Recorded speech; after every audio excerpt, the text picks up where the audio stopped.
Faaya Fui Fui. I am 1227 Aviation, 1ACB.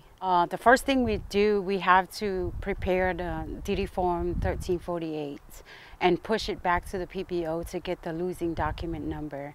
At that time, we should already have the directive must be with the 1348, and if you have more than one truck, each truck must have their own documents, must have their turn-in document, which is the 1348 and the directive with the serial number for that truck. Turn-in procedure is a checklist from the turn-in yard and DLA.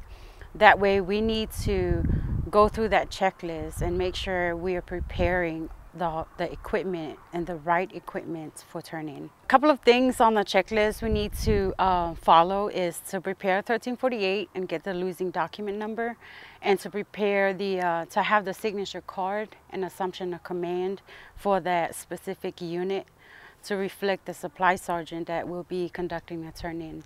The unit will need to is responsible to make sure the LMTV or any rolling stock that's preparing for turn-in, make sure all the commo equipment are stripped out per the checklist, and the fuel is at quarter or less tank level, and they need to make sure the BII is retained, make sure there's no leaks in there, and to make sure it's cleaned out, trash taken out, and it's washed.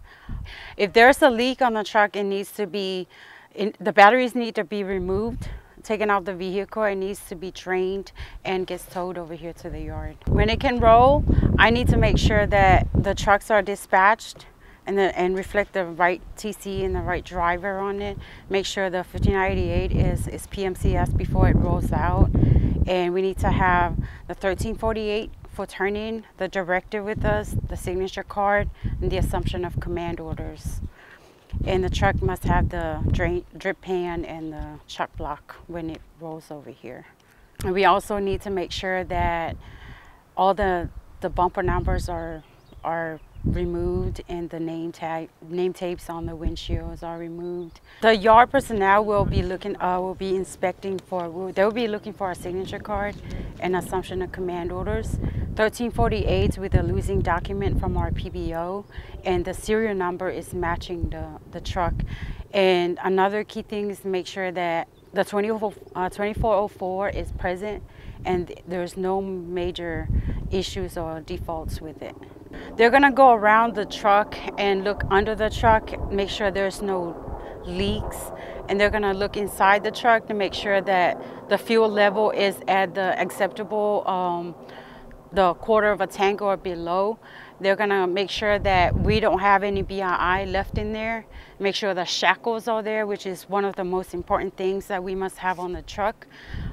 They need to make sure that if there's any other left commo equipment that are still installed in there, that's what they're going to be checking for. We're making sure there's no leaks. Any kind of leak, we will deny the vehicle. We also make sure that there's no parts missing. If it is missing, we have to make sure that it's a 2404. We make sure there's no trash in it. And we make sure that it has to have all 4 shackles, and make sure that all commo is out.